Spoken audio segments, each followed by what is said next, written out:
Shalom, selamat bertemu kembali dalam Sapaan GKK. Kiranya kita semua dalam keadaan sehat dan tetap bersuka cita. Bersama Tuhan kita bisa. Saya mengajak kita berdoa sebelum merenungkan firman Tuhan.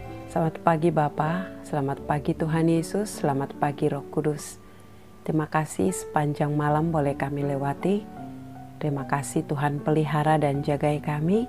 Terima kasih untuk hari yang baru yang Tuhan beri. Kesempatan kami makin mengenal Tuhan, menyembah Tuhan, dan membagikan kasih setia Tuhan. Tuhan, kami akan merenungkan firman-Mu. Roh Kudus, terangilah hati kami. Dalam Kristus Yesus kami berdoa. Amin. Firman Tuhan hari ini terambil dari Markus 6 ayat 30 sampai 34. Demikian firman Tuhan. Kemudian rasul-rasul itu kembali berkumpul dengan Yesus dan memberitahukan kepadanya semua yang mereka kerjakan dan ajarkan. Lalu ia berkata kepada mereka, "Marilah ke tempat yang sunyi, supaya kita sendirian dan beristirahatlah seketika. Sebab memang begitu banyaknya orang yang datang dan yang pergi, hingga makan pun mereka tidak sempat. Maka berangkatlah mereka untuk mengasingkan diri dengan perahu ke tempat yang sunyi. Tetapi pada waktu mereka bertolak, banyak orang melihat mereka dan mengetahui tujuan mereka.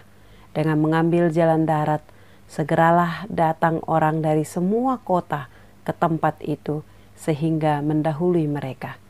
Ketika Yesus mendarat, ia melihat sejumlah orang banyak, maka tergeraklah hatinya oleh belas kasihan kepada mereka, karena mereka seperti domba yang tidak mempunyai gembala. Lalu mulailah ia mengajarkan banyak hal kepada mereka. Memberi tema kita hari ini, digerakkan oleh belas kasihan. Belas kasihan adalah ciri khas yang menggerakkan pelayanan Tuhan Yesus. Belas kasihan 16 kali muncul dalam kitab Injil.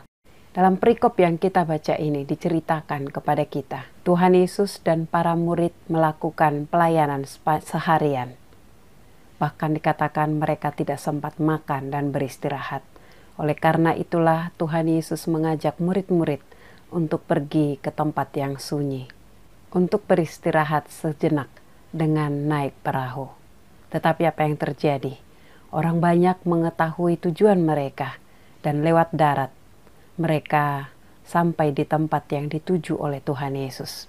Secara fisik mereka lelah dan lapar.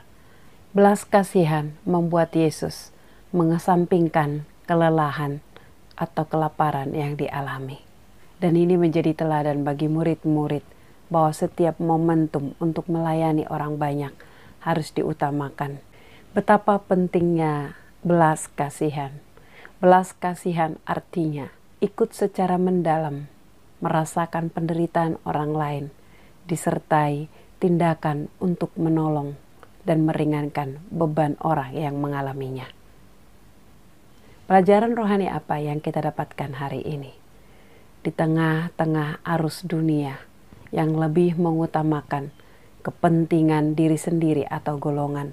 Tapi hari ini kita boleh diingatkan, apapun yang kita perbuat, biarlah didasari oleh belas kasihan Allah. Sehingga itu yang menjauhkan kita dari melakukan segala sesuatu dengan motivasi yang tidak benar. Mari kita mengasah memiliki belas kasihan Allah di dalam diri kita. Sehingga itu yang memampukan kita, yang memberikan kita kekuatan, yang memberikan kita sukacita, melakukan segala sesuatunya untuk kemuliaan Tuhan. Bukan untuk kepentingan diri sendiri atau pujian untuk diri sendiri. Dengan demikian, kita boleh dimampukan meninggalkan kenyamanan kita dan mendahulukan kepentingan orang lain yang tentunya supaya mereka mengalami kasih Tuhan. Kiranya Tuhan menolong kita memiliki belas kasihan-Nya. Mari kita berdoa. Tuhan, ampuni kami jika di dalam kehidupan kami terkadang melakukan segala sesuatunya berdasarkan kepentingan kami atau pujian semata. Tapi terima kasih untuk hari ini Engkau mengingatkan kami. Kiranya anugerahkan kami hati belas kasihan yang daripada Tuhan. Supaya di dalam hidup yang Tuhan beri, Kami melihat itu sebagai sebuah kesempatan untuk kami melayani Tuhan, untuk kami mempermuliakan Tuhan melalui kehidupan kami, agar dalam kehidupan kami, lewat perkataan kami, lewat perbuatan kami, sungguh didasarkan dan digerakkan oleh belas kasihan Tuhan. Terpujilah Engkau Tuhan, di dalam nama Tuhan Yesus kami berdoa. Amin. Hidup ini adalah kesempatan.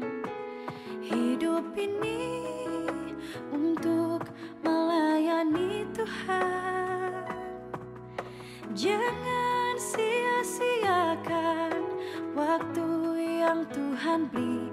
Hidup ini harus jadi berkat.